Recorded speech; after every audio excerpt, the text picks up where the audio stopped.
میرب دلہن بنی کمرے میں بیٹھی اپنے ہاتھوں کی انگلیاں مسل رہی تھی۔ وہ جانتی تھی اس دن جو فضول قسم کی الٹی سیدھی باتیں اس نے ذوحان کے بارے میں کی تھیں، اس کے بعد تو آج ذوحان نے اس کی شامت آئے گی ہی آئے گی۔ ابھی تک اس کے کانوں میں اپنی باتیں گونج رہی تھیں، مجھے تو ایک بہت زیادہ رومانٹک قسم کا بندہ چاہیے۔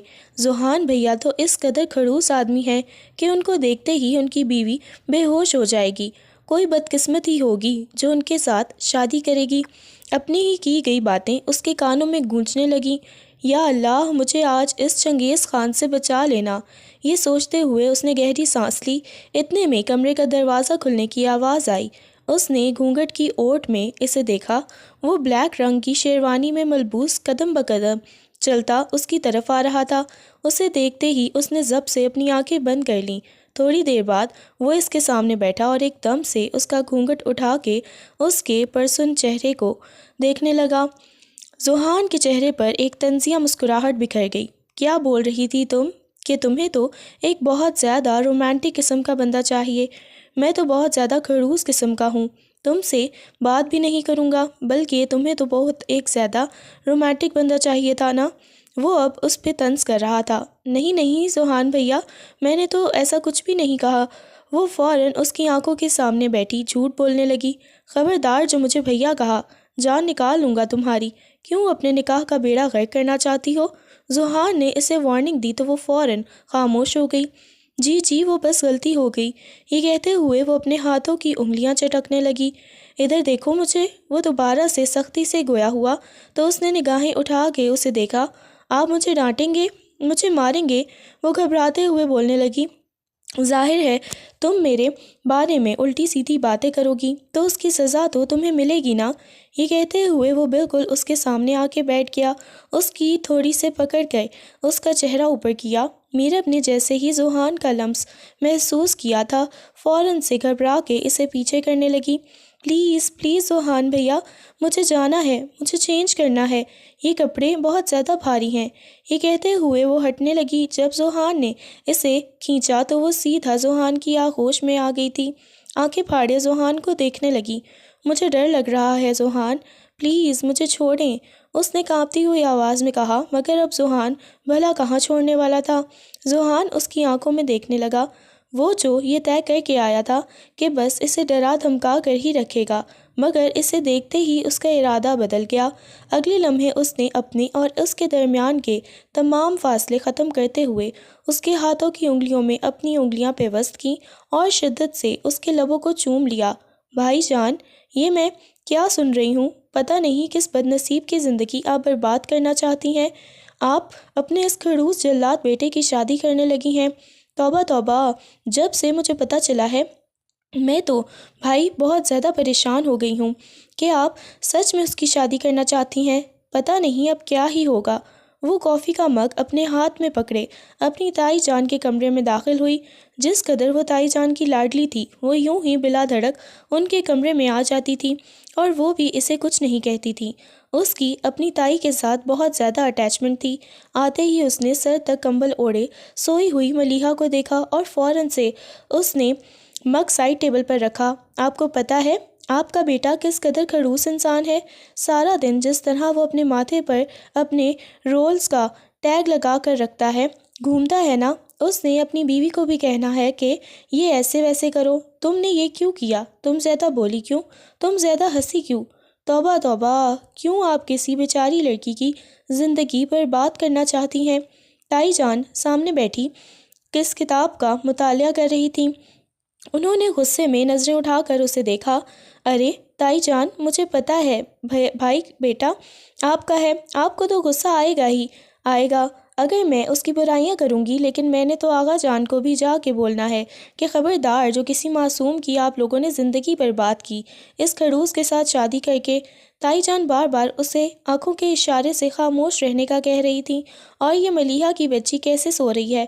اور جو ملیحہ، تمہیں پتہ بھی ہے تمہارا وہ خڑوس قسم کا بھائی ہے نا، اس کی شادی ہونے والی ہے، اپنی اماں جان کو کچھ سمجھاؤ۔ وہ اس کے اوپر بیٹھتے ہوئے اسے اٹھانے کی کوشش کرنے لگی۔ تائی جان نے غصے میں اسے دیکھا اور کہنے لگی، وہ تم ہی بد نصیب ہو جس کی شادی ذوحان کے ساتھ ہونی ہے۔ یہ سن کر وہ کانوں کو ہاتھ لگانے لگی۔ کوئی مذاق کرنے کی حد ہوتی ہے تائی جان، اس خڑوس قسم کے بدماش کے ساتھ میری شادی کرنی ہے؟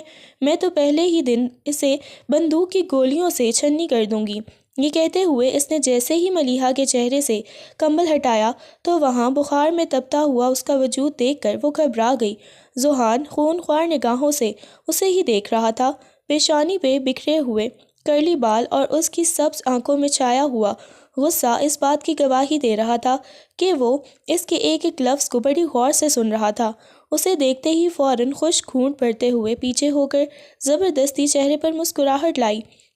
تائی جان، میں تو بول رہی تھی نا کہ آپ کوئی اچھی سی بہو لے کر آئیے گا، میں تو ان کے قابل ہی نہیں ہوں، یہ تو اتنے پیارے ہینڈسم سے ہیں، اور ویسے بھی میں ان کے ساتھ ذرا بھی اچھی نہیں لگوں گی۔ یہ کہتے ہوئے وہ اٹھ کے پتلی گلی سے نکلنے لگی۔ جب ذوحان نے بغیر اپنی ماں کا لحاظ کیے غصے میں اس کی کلائی کو دبوچ لیا تو وہ گھبرا گئی۔ پہلے تو میں نے سوچا تھا کہ تم چھوٹی ہو مجھ سے اور بخش دیتا، تمہارے ساتھ شادی نہیں کرتا، انکار کر دیتا، لیکن اب تو میں تم سے ہی شادی کروں گا۔ کیا بول رہی تھی؟ بڑا ان رومانٹک ہوں، تائی جان کہنے لگی۔ بیٹا نہیں، وہ مذاق کر رہی تھی۔ ماما، میں تو اس کی عقل ٹھکانے لگاؤں گا، میرب فوراً اپنے چہرے سے پسینہ صاف کرتے ہوئے کہنے لگی۔ نہیں نہیں، میں تو مذاق کر رہی تھی، آپ کو تو اتنا تیز بخار ہے۔ تائی جان کتاب سائڈ پر رکھتے ہوئے کمرے سے باہر چلی گئیں۔ وہ کب سے اس کے اٹھنے کا انتظار کر رہی تھیں تاکہ اس کے لیے ناشتہ لے کر آئیں۔ تائی جان کو جاتا ہوا دیکھ کر وہ مزید گھبرا گئی۔ وہ میرب کے گال کو دبوچتے ہوئے کہنے لگا، کیا بول رہی تھی؟ بتاؤ۔ چھوڑیں مجھے ذوحان بھیا، چھوڑیں۔ اس نے گھبراتے ہوئے ذوحان کو خود سے پیچھے کرنا چاہا، مگر ذوحان مزید اس کے قریب ہوتا اس کی آنکھوں میں دیکھنے لگا۔ کیوں چھوڑوں گا؟ نہیں چھوڑوں گا۔ کیا کر لو گی؟ اب کی بار اس کے لہجے میں سرکشی تھی۔ اس سے اپنا بازو چھڑاتے ہوئے وہ کمرے میں آ گئی۔ کمرے میں آتے ہی اس نے زور سے کمرے کا دروازہ بند کیا اور سیدھا بیڈ پر گرنے والے انداز میں بیٹھی۔ اس کی دھڑکنیں اتنی تیز ہو گئی تھیں جو اس کے کانوں میں سنائی دینے لگیں۔ اس کے کانوں سے دھواں نکلنے لگا۔ اوف، میں کہاں پھنس گئی؟ کیا الٹا پلٹا میں بھی بول دیتی ہوں۔ پتہ نہیں اب کیا ہوگا۔ اب اس خڑوس کے ساتھ میری شادی ہوگی تو کیا ہوگا؟ اس نے تو میری جان ہی نکال دینی ہے۔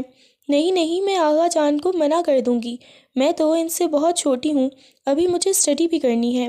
یہ ملیحہ کی بچی جو سوئی ہوئی تھی اس کی وجہ سے سب ہوا، اسے چھوڑوں گی نہیں۔ وہ اپنے آپ سے بڑبڑاتے ہوئے اپنے چہرے پہ آیا ہوا پسینہ صاف کرنے لگی۔ ابھی تک اس کے کانوں میں اس کی باتیں گونج رہی تھیں۔ شادی کروں گا تو اب صرف تم سے ہی کروں گا۔ پہلے سوچا تھا تم پہ رحم کر لوں گا، لیکن نہیں نہیں بھائی، یہ تو مجھے کچا ہی چبا جائے گا۔ رات کو جیسے ہی وہ ڈنر کرنے کے لیے آئی تو پورا دن اس کا ذوحان سے سامنا نہیں ہوا تھا۔ ابھی وہ گھبرا رہی تھی۔ اس نے ایک دفعہ بولا بھی تھا ملازمہ کو کہ میرا ڈنر اندر ہی دے کر جائے، مگر ملازمہ نے کہا نہیں، بڑے صاحب کہہ رہے ہیں کہ سب ڈنر کی ٹیبل پر آ کر ہی ڈنر کریں گے، اس وجہ سے آپ کو آنا ہوگا۔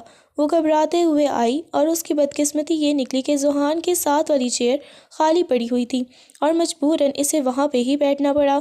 اب کی بار وہ ذوحان سے نظریں چرانے لگی، جب کہ سامنے بیٹھی ہوئی تائی جان اس سے کہنے لگی، بیٹا ایک کام کرو کہ ذوحان کی طبیعت ٹھیک نہیں ہے، اندر سوپ پڑا ہے، وہ نکال کر دو۔ یہ سن کر وہ گھبرا گئی۔ بیٹا میں نے آپ کو بولا ہے آپ جاؤ۔ اس نے ارد گرد ملازمہ کو دیکھا۔ ملازمہ کو نہ پا کر وہ کچن کی طرف آئی، وہاں سے اس نے سوپ اٹھایا۔ ذوحان سادہ سے ہلکے سے لباس میں ملبوس تھا۔ اس کے ابھی بھی کرلی بال پیشانی پہ بکھرے ہوئے تھے۔ اس کی سبز آنکھوں میں ابھی تک بھی اس کی صبح والی باتوں کی وجہ سے غصہ تھا۔ اس نے آ کے اس کے سامنے سوپ رکھا اور بیٹھ گئی۔ ابھی اس نے سوپ کا ایک ہی چمچ لیا تھا کہ کہنے لگا، اس میں نمک بالکل بھی نہیں ہے، جاؤ نمک اندر سے لے کے آؤ۔ لیکن یہ سامنے تو پڑا ہوا ہے۔ اس نے گھبراتے ہوئے کہا، میں نے بولا ہے کہ اندر سے لے کے آؤ، مجھے یہ نہیں ڈالنا۔ اس نے اچھا خاصا سخت لہجے میں اسے کہا تو آغا جان بھی حیرت سے اسے دیکھنے لگے۔ بی جان نے بھی اسے دیکھا۔ تائی جان کہنے لگی، کیا ہے، کیوں بچی کو تنگ کر رہے ہو؟ آغا جان آپ دیکھ رہے ہیں۔ وہ منہ بناتے ہوئے بولی، بیٹا وہ بڑے ہیں نا آپ سے، جائیں وہ جو بول رہے ہیں دے کے آئیں۔ وہ خون خوار نگاہوں سے اسے دیکھنے لگی۔ خڑوس، ہٹلر کہیں کا، وہ بڑبڑاتے ہوئے گویا ہوئی، مگر وہ اس کی بڑبڑاہٹ کو واضح طور پہ سن چکا تھا۔ وہ جیسے ہی اندر کی طرف گئی تو وہ اپنی مسکراہٹ دبانے کی کوشش کرنے لگا۔ غلط کر رہے ہو تم، سامنے بیٹھی ہوئی تائی جان نے اسے غصے میں کہا، جب کہ یہ بات کسی اور کو سمجھ نہیں آئی۔ کہ وہ ایسا کیوں کر رہا ہے، جبکہ اس کے اندر تو نہ جانے کیوں محبت نے انگڑائی لی تھی۔ وہ جو ہر وقت سنجیدہ رہتا تھا، آج پہلی دفعہ اس کے لبوں پہ سب کے درمیان بیٹھے ہوئے اپنی سوچوں میں مگن ایک دھیمی سی مسکراہٹ بکھری۔ نہ جانے کیوں وہ ہمیشہ لڑکیوں سے دور رہتا تھا، مگر آج صبح جب وہ آ کے اس کے قریب سیدھا اس کے اوپر ہی بیٹھ گئی تھی، اس کے پاس سے آنے والی خوشبو اور اس کے لمس کو جب اس شخص نے محسوس کیا تو ایک عجیب سی محبت نے، عجیب سے جذبات نے اس کے اندر انگڑائی لی، اور وہ ابھی تک انہی سب کے بارے میں سوچے جا رہا تھا۔ پھر اپنی مما کی باتیں اس کے کانوں میں گونجنے لگیں۔ بیٹا، یہ لڑکی تمہارے لیے پرفیکٹ ہے، ایک تم انتہا کے خڑوس اور وہ شرارتی، جب دونوں ملو گے تو نارمل ہو جاؤ گے۔ وہ اب آ کے اس کے پاس بیٹھ کے کھانا کھانے لگی، مگر اس کے ہاتھوں میں واضح لرزش تھی۔ کھانا کھانے کے بعد وہ سیدھا اپنے کمرے میں چلی گئی۔ کمرے میں آتے ہی بہت زور سے اس نے کمرے کا دروازہ بند کیا۔ یہ خڑوس اپنے آپ کو کیا سمجھتا ہے؟ میں کبھی بھی اس سے شادی نہیں کروں گی۔ پتہ نہیں اپنے آپ کو کیا سمجھ رہا ہے۔ ابھی تک وہ یہی بول رہی تھی کہ جب پیچھے سے دروازہ کھلنے کی آواز آئی، اس نے مڑ کر دیکھا تو سامنے ذوحان کھڑا ہوا تھا۔ فوراً سے بیڈ پہ پڑا ہوا اپنا دوپٹہ اٹھانے لگی۔ جب وہ ایک ایک قدم چلتا ہوا اس کے پاس آیا، وہ پیچھے دیوار کے ساتھ لگ گئی۔ کمرے کا دروازہ بند ہو چکا تھا۔ وہ آپ یہاں کیا کر رہی ہیں؟ اس نے دوبارہ سے ڈرتے ہوئے کہا۔ کیا آپ مجھے کہہ رہی تھی خڑوس؟ ہٹلر خان؟ اس نے دونوں سائڈوں پر بازو ٹکاتے ہوئے اس کی آنکھوں میں دیکھ کر کہا۔ مجھے ڈر لگ رہا ہے، پلیز آپ یہاں سے جائیں، اس نے پھر سے کانپتی آواز میں کہا، مگر وہ بالکل اس کے قریب ہو گیا۔ تو میں نے تم سے ہی شادی کرنی ہے، اور یہ جو تمہاری جتنی شرارتیں ہیں یہ سب نکال کے رکھ دوں گا۔ اس کے کان میں سرگوشیانہ انداز میں بولتے ہوئے اس نے اس کے کان کی لو کو دانتوں تلے دبایا تو وہ گھبرا گئی۔ آپ یہ کیا کر رہے ہیں؟ اس کے لیے یہ سب کچھ بالکل نیا تھا۔ آج سے پہلے اس نے کبھی ایسا کچھ بھی محسوس نہیں کیا تھا۔ جو حرکت آج اس نے کی تھی، ایسی اس کے ساتھ اس سے پہلے کبھی کسی نے نہیں کی تھی۔ وہ ڈرتے ہوئے اس کے سینے پر ہاتھ رکھ کر اسے خود سے دور کرنے لگی۔ پلیز ہٹیں پیچھے، مجھے بہت زیادہ ڈر لگ رہا ہے۔ اس کی آنکھوں سے آنسو بہنے لگے، مگر وہ ایک دم سے اس کی کمر میں ہاتھ ڈال کر اسے اپنے قریب کر گیا۔ وہ خود نہیں جانتا تھا کہ اچانک سے اسے کیا ہو گیا ہے، مگر جیسے ہی وہ اس سے الگ ہوا، وہ گھبراتے ہوئے گہرے گہرے سانس لینے لگی۔ وہ فوراً کمرے سے باہر چلا گیا۔ میرب نے اپنے چہرے پر آیا ہوا پسینہ صاف کیا اور جلدی سے جا کر کمرے کے دروازے کو بند کر کے اچھی طرح لاک لگایا، گویا جیسے اسے ڈر ہو کہ وہ دوبارہ سے نہ آ جائے۔ توبہ توبہ، کس قدر خڑوس ہے، ساری میں انسانیت ہی نہیں ہے، ایسے کون کرتا ہے؟ بیڈ پر آتے ہوئے اس نے فوراً اپنا لیپ ٹاپ اٹھایا اور اپنی دوست کو کال کرنے لگی۔ جیسے ہی اس نے کال پک کی تو اس کی اتری ہوئی شکل دیکھ کے نیلم کہنے لگی، کیا ہوا ہے میڈم؟ اتنی زیادہ شکل کیوں لٹکا کے بیٹھی ہوئی ہو؟ تمہیں پتہ ہے میں تو برباد ہو گئی ہوں، میں تو زندگی برباد ہو گئی ہے۔ کیا ہو گیا ہے بہن؟ پھر سے تمہارے اس خڑوس کزن نے تمہیں قید کر لیا یا کہیں اور تمہیں ایڈمیشن لے کے دینے لگا ہے؟ نہیں، ایسا نہیں ہوا، اب کی بار تو اس سے بھی بڑا ہو گیا ہے۔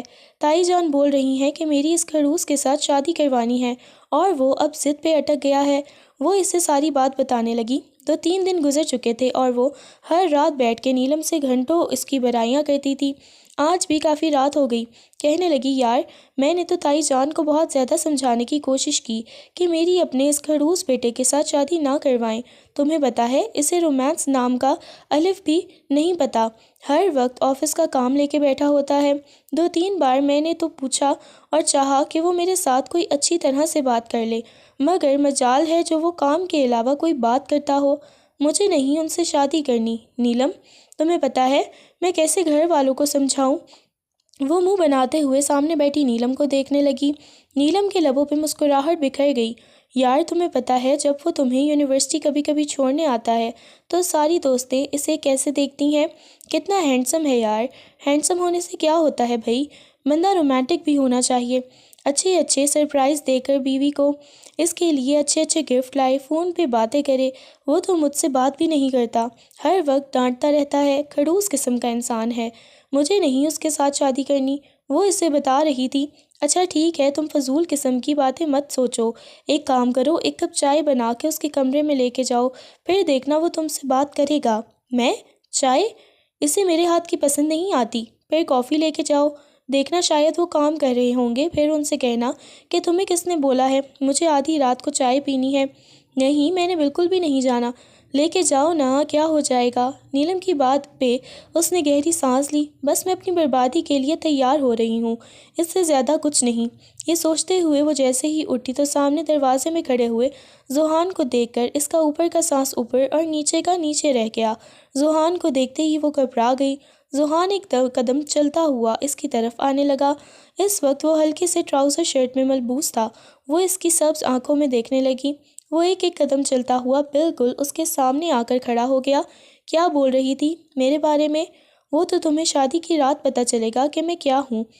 کافی والا آئیڈیا اچھا ہے، جلدی سے ہینڈ میڈ کافی بنا کے لے کے آؤ۔ میں بھی یہی کہنے آیا تھا، لیکن تمہاری فضول قسم کی باتیں سن کے یہیں پر کھڑا ہو گیا اور ساری باتیں سن لیں۔ اس کی بات سن کر وہ ہکا بکا رہ گئی۔ وہ آہستگی سے اس کے قریب جھک کر کہنے لگا، اس دن میں تمہیں بتاؤں گا کہ میں کیا چیز ہوں، جیسے کسی نے اس کے پورے وجود سے جان نکال دی ہو۔ یا اللہ، میں کیا کروں؟ اس نے اپنے بالوں کو پیچھے کیا اور جلدی سے کچن کی طرف آئی۔ اس کے لیے کافی بنا کر وہ کمرے میں آئی تو وہ سامنے لیپ ٹاپ پہ کام کر رہا تھا۔ اسے دیکھتے ہی اس نے کافی والا مگ پکڑ کے سائڈ پر رکھا، اس کا ہاتھ اپنے ہاتھ کی گرفت میں لیا۔ میری جان، آج کے بعد اگر آپ نے میرے بارے میں ایسی فضول قسم کی باتیں کی تو یاد رکھیے گا، مجھ سے برا کوئی نہیں ہوگا۔ وہ عجیب انداز میں بولا تو اس کی بات سن کر میرب نے زبردستی اپنے لبوں پہ مسکراہٹ سجائی۔ وہ تو میں نیلم کے ساتھ بس مذاق کر رہی تھی، آئندہ سے ایسا مذاق نہیں ہونا چاہیے۔ یہ کہتے ہوئے وہ اس کے گال تھپ تھپا کر کمرے سے باہر چلا گیا۔ گھر میں شادی کی تیاریاں زور و شور سے چلنے لگی۔ کبھی وہ اس کے ساتھ شاپنگ پر چلی جاتی اور سارے راستے منہ بنائے بیٹھی رہتی۔ اس کی شکل سے صاف واضح ہو رہا تھا کہ وہ اس سے شادی سے بالکل بھی خوش نہیں ہے، کیونکہ وہ اس چنگیز خان سے بہت زیادہ ڈرتی تھی۔ ہر جگہ اس کی برائیاں کرتی رہتی تھی اور نہ جانے کتنی دفعہ وہ اپنی برائیاں اس کے منہ سے سن چکا تھا۔ مایوں کے فنکشن میں ذوحان نے محسوس کیا تھا کہ وہ بہت زیادہ منہ بنا کے بیٹھی ہوئی ہے، اور ذوحان کو نہ جانے کیوں حیرت ہوئی تھی۔ پہلے تو پھر بھی وہ کچھ ٹھیک نارمل لگ رہی تھی، مگر اتنا زیادہ اس کا پھولا ہوا منہ دیکھ کے اس سے کچھ غلط ہونے کا اندیشہ ہوا۔ مایوں کا فنکشن ختم ہوا تو وہ اس کے پیچھے پیچھے سیدھا کمرے میں آ گیا۔ میرب نے جیسے ہی ذوحان کو دیکھا تو غصے میں کہنے لگی، آپ میرے پیچھے پیچھے کیوں آ گئے ہیں؟ اس کی بات سن کر وہ نرمی سے کہنے لگا، کیا ہوا ہے؟ تم نے اتنا زیادہ منہ کیوں پھلایا ہوا ہے؟ چلے جائیں، مجھے آپ سے کوئی بات نہیں کرنی، اور میں آپ کو کیوں بتاؤں؟ جائیں یہاں سے۔ وہ غصے میں گویا ہوئی، ادھر دیکھو۔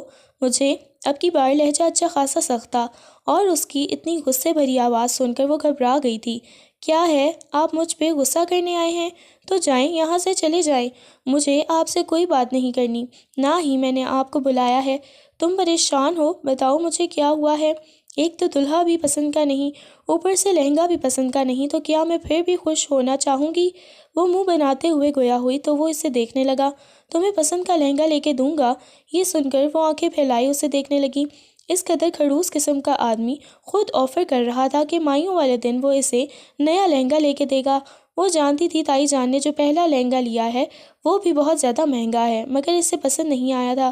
چلو نیا لے کے آتے ہیں، اب کی بار میں اپنی پسند کا دلاؤں گا۔ ہاں، آپ نے بھی اپنی مما کے جیسے ہی کوئی پسند کرنا ہے۔ مجھے نہیں پسند، مجھے نہیں لینا، نہیں، مجھے کہیں نہیں جانا۔ وہ پھر سے بڑبڑاتے ہوئے گویا ہوئی تو اس کی بات سن کے وہ کہنے لگا، چلو 5 منٹ میں تیار ہو کے نیچے آؤ، میں تمہارا انتظار کر رہا ہوں۔ تو کیا ہم اکیلے جائیں گے؟ وہ آنکھیں پھیلائے اسے دیکھنے لگیں۔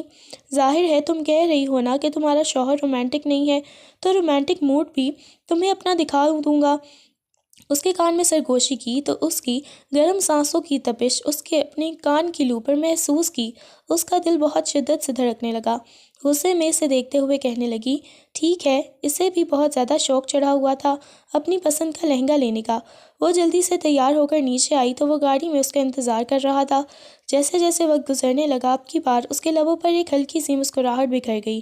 وہ اسے لے کر ایک شاپنگ مال میں آ گیا۔ ذوحان صاحب کو شاپنگ مال میں موجود سیلز مین نے اسے اندر آنے کا کہا۔ آہستگی سے ذوحان نے اس کے ہاتھ کو اپنے ہاتھ کی گرفت میں لیا۔ اسے اپنا ہاتھ بالکل ٹھنڈا برف کی مانند ہوتا ہوا محسوس ہونے لگا۔ کیا ہوا؟ لگتا ہے تمہیں بی پی لو ہو گیا ہے۔ ذوحان نے سنجیدگی سے اسے دیکھا تو وہ نفی میں سر ہلانے لگی۔ نہیں نہیں، ایسا کچھ بھی نہیں ہوا۔ وہ کانپتی ہوئی آواز میں گویا ہوئی۔ نہ جانے کیوں اسے ذوحان سے ایک عجیب طرح کی ہچکچاہٹ محسوس ہونے لگی۔ پہلے وہ ہمیشہ اس کے ساتھ بے دھڑک کچھ بھی بول دیتی تھی، مگر پچھلے چند منٹوں میں ہی وہ مکمل طور پہ گھبرانے لگی۔ اس وقت اس کا ارادہ زوہان کو تنگ کرنے کا تھا، اس وجہ سے الٹے سیدھے لہنگے دیکھ کر کہنے لگی، مجھے یہ لینا ہے، وہ لینا ہے، اور زوہان خون خوار نگاہوں سے اسے دیکھنے لگا۔ زوہان نے اپنی پسند کا لہنگا لیا جو کہ اسے بھی اچھا خاصا پسند تھا۔ اس کے لبوں پہ مسکراہٹ بکھر گئی، مگر پھر زوہان کو تنگ کرنے کے لیے کہنے لگی، یہ تو مجھے بالکل بھی نہیں پسند، مجھے یہ نہیں لینا۔ زوہان کہنے لگا، ہاں وہ تو مجھے تمہاری آنکھوں میں نظر آ رہا ہے کہ تمہیں کتنا نہیں پسند، اب خاموشی سے چلو۔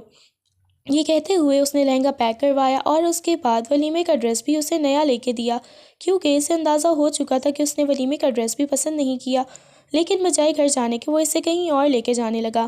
اب آپ یہ مجھے کہاں لے کے جا رہے ہیں؟ اس نے کانپتی ہوئی آواز میں پوچھا تو وہ نرمی سے مسکراتے ہوئے اسے دیکھنے لگا، جہاں تم سوچ بھی نہیں سکتی، آج رات میں تمہیں وہاں لے کے جا رہا ہوں، مجھے ڈر لگ رہا ہے، مجھے گھر جانا ہے۔ اس کی آنکھوں میں نمی تیرنے لگی، اسے زوہان سے ڈر لگنے لگا۔ کافی وقت بعد ایک سنسان جگہ پہ بنے ہوئے فارم ہاؤس کے سامنے اس کی گاڑی رکی تو وہ ڈر گئی۔ آپ مجھے یہاں پہ اتنی رات کو کیوں لے کے آئے ہیں؟ آپ کو پتہ ہے مجھے آپ کے فارم ہاؤس سے کتنا زیادہ ڈر لگتا ہے، یہاں پہ چڑیل ہوتی ہیں، لاسٹ ٹائم بھی جب ہم آئے تھے میں نے چڑیل دیکھی تھی۔ ہاں وہ تو تم خود ہی ہو، کہیں اپنی شکل ہی دیکھ لی ہوگی، نکلو باہر۔ اس نے دوسری طرف سے دروازہ کھولا۔ میرب کو بالکل اندازہ نہیں تھا کہ وہ اسے یہاں پہ کیوں لے کے آیا ہے۔ پلیز مجھے ڈر لگ رہا ہے، وہ ڈرتے ہوئے گویا ہوئی تو آہستگی سے اس کے ہاتھ کو پکڑتے ہوئے اندر کی طرف لے جانے لگا۔ اب تم بولتی تھی نا کہ تمہیں ایسا شوہر چاہیے جو تمہیں سرپرائز دے، تو میں یہ سب کچھ کیوں نہ کروں؟ آہستگی سے اس کے کان میں سرگوشی کی تو وہ جی جان سے کپ کپائی۔ وہ اسے لے کے فارم ہاؤس کے اندر آ گیا۔ اگلے ہی لمحے وہ اسے کمرے میں لے کے آیا۔ جیسے ہی کمرے کا دروازہ کھلا تو سامنے کمرہ بہت خوبصورتی سے سجا ہوا تھا۔ وہ اسے دیکھنے لگی، آپ مجھے یہاں پہ کیوں لے کے آئے ہیں؟ اس نے ڈرتے ہوئے کہا تو سامنے کیک پڑا ہوا تھا جس کے اوپر ہیپی برتھ ڈے لکھا ہوا تھا۔ ان کے خاندان میں کبھی سالگرہ نہیں منائی جاتی تھی، تو اس وجہ سے اس نے کبھی غور بھی نہیں کیا تھا کہ اس کی کب سالگرہ ہوتی ہے، لیکن اس کی بہت زیادہ خواہش تھی اور یہ پابندی بھی زوہان نہیں لگائی تھی کہ اس گھر میں کبھی کسی کی سالگرہ نہیں منائی جائے گی، مگر آج وہ خود اس سے لے کے آیا تھا۔ اس نے آہستگی سے اس کے کان میں سرگوشی کی، جنم دن مبارک میری ہونے والی بیگم۔ اس کی بات سن کر وہ گھبراتے ہوئے اس سے دور جانے لگی۔ جب اس نے کھینچ کے اسے اپنے قریب کر لیا، وہ تو اس شخص کی یہ باتیں، یہ جملے اور اس کی یہ قربت ہی برداشت نہیں کر پا رہی تھی۔ نہ جانے وہ بعد میں اس کے ساتھ کیا کرے گا۔ اسے بالکل اندازہ نہیں تھا کہ وہ اس قدر رومانوی قسم کا انسان ہوگا۔ مجھے ڈر لگ رہا ہے، پلیز مجھے واپس جانا ہے گھر۔ ارے خوش ہو جاؤ نا، یہ کہتے ہوئے اس کے ہاتھ میں خوبصورت رنگ ڈالی اور مسکراتے ہوئے اس کی آنکھوں میں دیکھنے لگا، کیا تم میری شریک حیات بننا پسند کرو گی؟ لبوں پہ ایک نرم سی مسکراہٹ بکھری ہوئی تھی اور اسے سمجھ نہ آئی کہ وہ کیا کرے۔ اگر میں بولوں کہ مجھے آپ کی شریک حیات نہیں بننا تو پھر آپ کیا کریں گے؟ پھر یہ ہے کہ شادی آج ہی کینسل ہو جائے گی۔ یہ سن کر وہ گھبرا گئی۔ وہ جانتی تھی اگر شادی کینسل ہو گئی تو خاندان میں کتنی بدنامی ہوگی، مگر وہ یہ شادی کرنا بھی نہیں چاہتی تھی۔ اسے کچھ سمجھ نہ آیا تو اس کی نگاہیں اٹھا کے اسے دیکھا۔ مجھے آپ سے شادی نہیں کرنی، لیکن میں نکاح بھی نہیں کرنا چاہتی۔ آپ کو پتہ ہے آپ عمر میں مجھ سے بہت زیادہ بڑے ہیں، آپ خڑوس قسم کے ہیں، لیکن میں بہت زیادہ چنچل ہوں۔ مجھے لگتا ہے کہ ہم دونوں کی کبھی بھی نہیں بن پائے گی، ہم دونوں میں زمین آسمان کا فرق ہے۔ وہ نگاہیں جھکاتے ہوئے، انگلیاں چٹکتے ہوئے گویا ہوئی۔ زوہان جس نے بہت کچھ سوچا ہوا تھا، وہ بالکل بھی یہ امید نہیں کر سکتا تھا کہ وہ ایسا کچھ بھی کرے گی۔ چلو ٹھیک ہے، ہمیں واپس چلنا چاہیے۔ زوہان کے چہرے پہ اچھی خاصی سنجیدگی چھا گئی تھی جسے دیکھ کر وہ ڈر گئی تھی۔ پچھلے کچھ دنوں میں اس نے زوہان کا جو اچھا رویہ دیکھا تھا، مگر آج پھر وہ بالکل ویسا ہی ہو گیا تھا۔ وہ اسے واپس گھر لایا مگر دوبارہ کوئی بات نہیں کی۔ اگلے دن مہندی کے فنکشن میں بھی وہ بہت زیادہ سنجیدہ لگ رہا تھا۔ مہندی کے فنکشن میں کزنس نے اسے بولا کہ بھائی آپ بھی ڈانس کریں نا پلیز، مگر اس نے کسی کی بات کا جواب نہیں دیا۔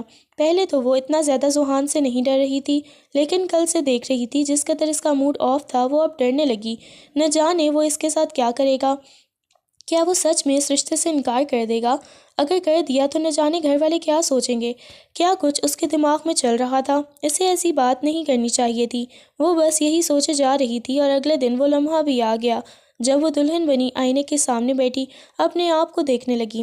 سب لوگ میرج ہال میں پہنچ چکے تھے، اس نے کچھ دیر بعد جانا تھا۔ تھوڑی ہی دیر بعد کمرے کا دروازہ کھلنے اور بند ہونے کی آواز آئی تو اس نے مڑ کے دیکھا۔ سامنے ذوحان کھڑا ہوا تھا، بلیک رنگ کی شیروانی میں ملبوس۔ اسے لگا تھا کہ شاید اس کے بابا آئیں گے یا تایا جان آئیں گے جن کے ساتھ اس نے ہال جانا ہوگا، لیکن سامنے کھڑے ہوئے ذوحان کو دیکھ کر وہ گھبرا گئی۔ تم ریڈی ہو؟ ہم دونوں کی انٹری ایک ساتھ ہونی ہے۔ مہندی والے دن ان دونوں کا نکاح ہو گیا تھا۔ وہ اسے دیکھنے لگی۔ وہ ایک ایک قدم چلتا ہوا اس کے سامنے آ کے کھڑا ہو گیا۔ میں جانتا ہوں کہ تم مجھے پسند نہیں کرتی، نہ ہی میرے ساتھ شادی کرنا چاہتی تھی۔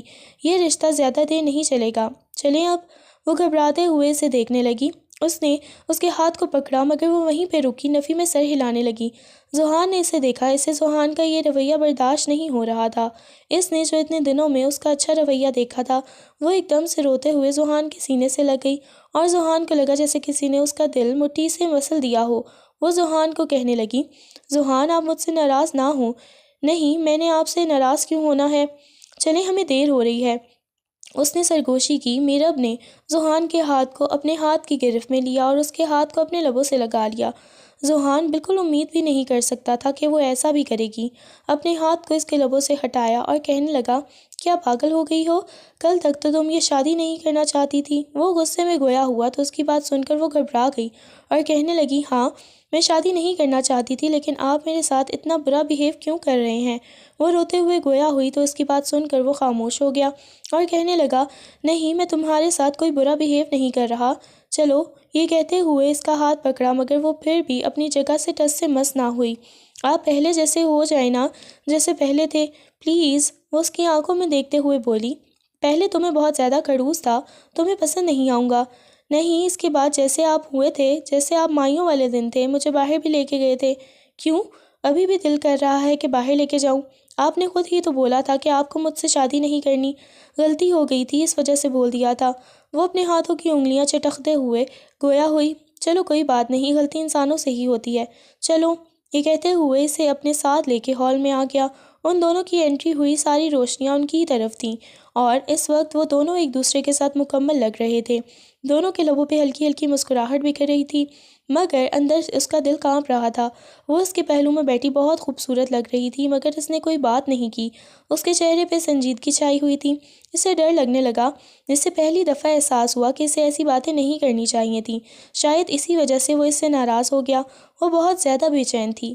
رخصتی کا وقت آیا تو اس نے رخصت ہو کے جانا ہی تھا، واپس اپنے ہی تو گھر آنا تھا۔ بس یہ تھا کہ اپنے کمرے سے رخصت ہو کے اس نے ذوحان کے کمرے میں چلے جانا تھا۔ گھر آنے کے بعد بہت ساری رسومات ادا ہوئیں۔ اس کے بعد اسے لا کے ذوحان کے کمرے میں بٹھایا گیا۔ پورا کمرہ گلاب کے پھولوں کی خوشبو سے مہک رہا تھا۔ جب ملیحہ اور اس کی دوستیں اس کے پاس آ گئیں اور اسے چھیڑنے لگیں، کیا ہے تم دونوں یہاں سے بھاگو، تنگ کر رہی ہو مجھے، یاد ہے کتنی تم نے ذوحان بھیا کی برائیاں کی تھیں، اب وہ تم سے خوب گن گن کے بدلے لیں گے۔ اور وہ اسے اچھا خاصا چھیڑتی ہوئی کمرے سے باہر چلی گئیں۔ کمرے کا دروازہ بند تھا۔ وہ سامنے دیوار پر لگی ہوئی بڑی سی ذوحان کی تصویر کو دیکھنے لگی۔ اس کی گرین آنکھیں اور اس کے کرلی بال، یہ سب کچھ اسے کچھ عجیب سا لگ رہا تھا۔ تھوڑی ہی دیر بعد کمرے کا دروازہ کھلنے اور بند ہونے کی آواز آئی تو اس کا دل مزید شدت سے دھڑکا۔ اس نے نگاہیں اٹھا کے گھونگھٹ کی اوٹ میں سے اسے دیکھا۔ وہ ایک ایک قدم چلتا ہوا اس کے پاس آیا، آہستگی سے آ کر اس کے سامنے بیٹھ گیا۔ اس کا گھونگھٹ اٹھا کے دیکھا اور اگلے ہی لمحے اس کے لبوں پر ایک طنزیہ مسکراہٹ بکھری۔ کیا تم بولتی تھیں کہ تمہیں تو ایک بہت زیادہ رومانٹک قسم کا بندہ چاہیے؟ اب میں تو بالکل بھی رومانٹک نہیں ہوں۔ کیا خیال ہے اب دکھا دوں میں تمہیں اپنا اصلی رنگ؟ تم تو کہتی تھیں کہ یہ شخص بالکل رومانٹک نہیں ہوگا، میرا خیال ہے اب دکھا دینا چاہیے۔ وہ اسے خوب تنگ کرنے لگا۔ اس کی آنکھوں میں نمی تیرنے لگی۔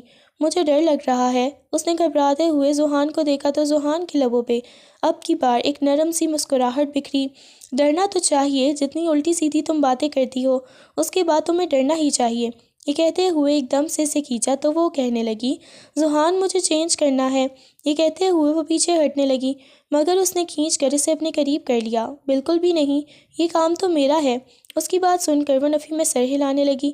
پلیز، مجھے بہت زیادہ ڈر لگ رہا ہے۔ اس کی آنکھوں میں نمی تیرنے لگی تو وہ اس کی بات سن کر نرمی سے مسکرا دیا اور اسے کھینچ کر اپنے قریب کر لیا۔ اب یہاں سے اٹھنے کی کوشش مت کرنا ورنہ بہت برا پیش آؤں گا۔ وہ مسکراتے ہوئے گویا ہوا تو اس کی بات سن کر وہ نفی میں سر ہلا کر بولی، ٹھیک ہے میں نہیں اٹھتی، لیکن مجھے بہت زیادہ ڈر لگ رہا ہے۔ اچھا اٹھو یہاں سے۔ اس کی بات سن کر وہ نفی میں سر ہلانے لگی۔ آپ نے مجھے کہاں لے کے جانا ہے؟ بھئی سب کو پتہ ہے میں نے تمہیں کہاں لے کے جانا ہے، چلو اٹھو۔ یہ کہتے ہوئے اسے اٹھنے کا اشارہ کیا اور اسے کمرے سے باہر لے کے آیا۔ مجھے کہاں لے کے جا رہے ہیں؟ اس نے دیکھا شاید سب لوگ اپنے اپنے کمروں کی طرف جا چکے تھے۔ رات کے 2 بج رہے تھے اور اتنی رات کو وہ اسے کہاں لے کے جانا چاہتا تھا اسے بالکل بھی اندازہ نہیں تھا، مگر وہ اس کا بازو پکڑے لا کر اسے باہر کھڑی پھولوں سے سجی ہوئی گاڑی میں بٹھایا تو وہ ڈر گئی۔ مجھے بہت زیادہ ڈر لگ رہا ہے۔ اس نے بہت زور سے ذوحان کے ہاتھ کو دبوچ لیا۔ باہر ٹھنڈ بھی بہت زیادہ ہو رہی تھی اور موسم بھی کافی زیادہ خراب تھا۔ اس خراب موسم میں ذوحان اسے کہاں لے کے جا رہا تھا؟ وہ اسے فارم ہاؤس کی طرف لے کے آ گیا۔ ذوحان، اس نے کانپتی ہوئی آواز میں اس کا نام پکارا۔ ذوحان نے گاڑی فارم ہاؤس میں روکی اور دروازہ بند کر دیا۔ دوسری طرف سے اس نے گاڑی کا دروازہ کھولا اور ایک دم سے جھک کر اس کے اپنے بازوؤں میں اٹھاتا ہوا اندر کی طرف لے کے آ گیا۔ اس کا دل سوکھے پتے کی مانند لرز رہا تھا۔ ذوحان اسے لے کے اندر آیا تو اس نے گھبراتے ہوئے اسے دیکھا۔ پورا کمرہ بہت خوبصورتی سے سجا ہوا تھا۔ وہ پورے کمرے کو دیکھنے لگی۔ سامنے ان دونوں کی تصاویر تھیں، بچپن سے لے کے اب تک کی تصاویر۔ وہ آنکھیں پھیلائے اسے دیکھنے لگی۔ سرپرائز آپ کو چاہیے تھے نا؟ بہت زیادہ سرپرائز ہیں۔ پیچھے سے اس کے کان میں سرگوشی کرتے ہوئے اس کی کان کی لو کو دانتوں تلے دبایا۔ پھر اس نے مڑ کے اسے دیکھا۔ یہ سب کچھ کیا ہے؟ اس نے ڈرتے ہوئے اسے دیکھا تو وہ کہنے لگا، سرپرائز ہے، ابھی تو اور بھی بہت سارے ہیں۔ وقت کے ساتھ ساتھ تم میری بچپن کی محبت ہو، بچپن کا عشق۔ وہ عجیب سے جذب کے عالم میں بولتا ہوا اس کی پشت کو اپنے سینے سے لگاتا ہوا اسے اپنے حصار میں لے گیا۔ وہ ڈرنے لگی تھی۔ اس نے آہستگی سے اس کی گردن پہ اپنے لب رکھے تو وہ ضبط سے اپنی آنکھیں بند کر گئی۔ اس کا دل سوکھے پتے کی مانند لرزنے لگا۔ پلیز مجھے ڈر لگ رہا ہے، وہ کانپتی ہوئی آواز میں بولی۔ تمہیں تو بہت زیادہ رومانٹک بندہ چاہیے نا، اب تو میں تمہیں دکھاؤں گا، میرا بہت زیادہ رومانس کرنے کو دل کر رہا ہے۔ وہ مسکراتے ہوئے گویا ہوا تو وہ پیچھے پیچھے ہونے لگی۔ جیسے ہی وہ بیڈ تک آئی تو سامنے سجے ہوئے بیڈ کو دیکھنے لگی۔ ہر ایک چیز کو بہت خوبصورتی سے سجایا گیا تھا۔ زمین پر پھول ہی پھول تھے جن کے اوپر وہ چل رہی تھی۔ آہستگی سے اسے صوفے پر بٹھاتا ہوا وہ گھٹنوں کے بل اس کے سامنے بیٹھا اور اس کے پاؤں کو اپنے گھٹنوں پر رکھتے ہوئے اس کے ہیل اتارنے لگا۔ یہ کیا کر رہے ہیں؟ اس نے کانپتی ہوئی آواز میں کہا۔ وہ سوچ بھی نہیں سکتی تھی کہ ذوحان جیسا سنجیدہ مرد اس کے قدموں میں جھکے گا۔ ذوحان، اس نے کانپتی ہوئی آواز میں پکارا مگر ذوحان نے کوئی جواب نہیں دیا۔ اس کے جوتے اتارنے کے بعد اس کے ہاتھ کو اپنے ہاتھ کی گرفت میں لیتے ہوئے اپنے لبوں سے لگایا۔ اپنے ہاتھ کی پشت پر اس کی مونچھوں کی چبھن کو محسوس کرتے ہوئے اس کے لبوں پہ مزید گہری مسکراہٹ بکھر گئی۔ اس نے ذوحان کی آنکھوں میں دیکھا تو ذوحان نے جھک کر اپنے لب اس کی پیشانی پر رکھ دیے اور اگلے لمحے اسے اپنے بازوؤں میں اٹھاتا ہوا لا کے اسے بیڈ پر لٹایا اور اس کی پیشانی پر اپنے لب رکھے۔ میرب نے ذوحان کی قمیص کو اپنے ہاتھوں میں دبوچ لیا تھا۔ ذوحان نے اپنی شیروانی کے بٹن کھولتے ہوئے اسے اتار کر دور پھینکا اور اس کے اوپر سایہ فگن ہوتا اپنی محبت اس پر نچھاور کرنے لگا۔ اس کے ہاتھوں کی انگلیوں میں اپنی انگلیاں پیوست کرتے ہوئے وہ اپنی محبت کی شدت اس پہ اتارنے لگا اور اس کی جیولری اتارنے لگا۔ جہاں جہاں سے وہ چھیڑ رہا تھا وہاں وہاں وہ اپنے لب رکھتا۔ اس کے کرلی بالوں کو اپنے ہاتھ میں دبوچ کر اس نے ضبط سے اپنی مٹھیاں بھینچ لی تھیں۔ ذوحان، مجھے ڈر لگ رہا ہے، اس نے کانپتی ہوئی آواز میں کہا تو ذوحان کے لبوں پہ مسکراہٹ بکھری۔ آج پہلی دفعہ وہ ذوحان کو اپنے اتنا قریب دیکھ رہی تھی۔ ان دونوں کی آنکھیں ایک دوسرے کی نگاہوں میں جھانک رہی تھیں۔ ذوحان نے اسے دیکھا، وہ تیز تیز سانس لے رہی تھی۔ اس کے اوپر نیچے ہوتی دھڑکنوں کو دیکھ کے ذوحان کے لبوں پہ مسکراہٹ بکھر گئی۔ بس اب یہ پردے درمیان میں مجھے بالکل بھی اچھے نہیں لگ رہے۔ آج مجھے تم پہ مکمل دسترس حاصل کرنی ہے۔ بچپن سے لے کے اب تک میں نے تمہیں ٹوٹ کے چاہا ہے، بہت زیادہ محبت کی ہے، تمہاری شرارتوں سے، تمہاری محبت بھرے جملوں سے اور تم سے۔ یہ کہتے ہوئے وہ مکمل طور پہ اسے اپنے حصار میں لے چکا تھا۔ اس کے اوپر سایہ فگن ہو کر اس نے ہاتھ بڑھا کر کمرے کی لائٹ آف کر دی۔ اگلا ہر لمحہ وہ بس اپنی محبت نچھاور کرنے لگا تھا اور وہ اس کی محبت کی بارش میں بھیگتی رہی۔ ان دونوں کی گہری سانسوں کی آواز کمرے میں گونجتی رہی۔ نہ جانے کتنے گھنٹے وہ اس کے اوپر اپنی محبت کی بارش کرتا رہا۔ شاور لے کر وہ باہر آئی تو فجر کی اذانیں ہو رہی تھیں۔ نماز ادا کرنے کے بعد ان دونوں نے جائے نماز طے کر کے سائڈ پر رکھی۔ وہ آ کے آئینے کے سامنے کھڑی اپنے بالوں کو ڈرائی کرنے لگی۔ مجھے بہت زیادہ نیند آ رہی ہے، ذوحان آہستگی سے اسے پیچھے سے اپنے بازوؤں کے حصار میں لیتے ہوئے بولا، مگر وہ شرم سے نگاہ بھی نہیں اٹھا پا رہی تھی۔ مجھے تو دیکھو، اس کی گردن میں اپنا چہرہ چھپاتے ہوئے گویا ہوا تو وہ اس کی چھپتی داڑھی کو محسوس کر رہی تھی۔ ذوحان اب جا کے سو جائیں، وہ اس کی مونچھوں کی چبھن کو محسوس کر رہی تھی۔ ذوحان آپ سو جائیں نا، اس نے آہستگی سے اس کے ہاتھ کو اپنے پیٹ سے ہٹانا چاہا، مگر ذوحان نے اس کا چہرہ اپنی طرف موڑا اور اس کی آنکھوں میں دیکھنے لگا۔ دل نہیں کرتا تمہیں چھوڑنے کو۔ ذوحان نے اس کی پیشانی پہ بوسہ دیا تو وہ شرماتے ہوئے اپنا سر اس کے سینے میں چھپا گئی اور اگلے لمحے وہ اسے اپنے حصار میں لے گیا۔ اس کے بعد وہ اس کے سینے پر سر رکھ کر اپنی آنکھیں بند کر گئی۔ وہ دھیرے دھیرے اس کے بالوں میں انگلیاں چلاتے ہوئے اس کے ساتھ محبت بھری گفتگو کرنے لگا اور وہ خود کو مکمل تصور کر رہی تھی۔ صبح جب اس کی آنکھ کھلی تو وہ اس کے بازوؤں کے حصار میں سو رہی تھی۔ اس کے لبوں پہ ہلکی سی مسکراہٹ بکھر گئی۔ جب کہ اس نے اس کی پیشانی پہ بوسہ دیا تو اس نے ہلکی ہلکی آنکھیں کھولیں۔ یہ وہی ذوحان تھا جس کی وہ ہر وقت برائیاں کرتی تھی، جس کے ساتھ شادی کو وہ اپنی بد نصیبی سمجھتی تھی، اور آج اسی ذوحان نے یہ ثابت کر دیا تھا کہ وہ دنیا کی خوش قسمت ترین لڑکی ہے جسے ذوحان جیسا انسان ملا ہے۔ اس نے مسکراتے ہوئے ذوحان کو دیکھا اور اپنے لب اس کی پیشانی پر رکھے۔ ذوحان کے لیے یہ انداز بالکل نیا تھا۔ ذوحان کو لگا تھا کہ وہ گھبرائے گی اور اسے دور بھاگنے کی کوشش کرے گی، مگر اس نے ایسا کچھ بھی نہیں کیا تھا۔ اس کے لبوں پہ مسکراہٹ بکھری ہوئی تھی۔ تم خوش ہو؟ ذوحان نے اس کے بالوں کو کانوں کے پیچھے اڑستے ہوئے کہا تو اس نے اس بات میں سر ہلا دیا۔ بہت زیادہ، آپ سوچ بھی نہیں سکتے ذوحان، میں کتنی زیادہ خوش ہوں۔ میں بہت بہت زیادہ خوش ہوں۔ اس نے مسکراتے ہوئے اپنے بازوؤں کو پھیلایا تو ذوحان نے کھینچ کر اسے اپنے سینے سے لگا لیا۔ ہم دونوں کے کہے کمرے میں گونجنے لگے تھے۔ واقعی اس کی ایک روبوٹک زندگی کو اس نے ایک ہی رات میں مختلف خوبصورت رنگوں سے بھر دیا تھا، اور اس کی زندگی میں کہے دوبارہ سے گونجنے لگے تھے۔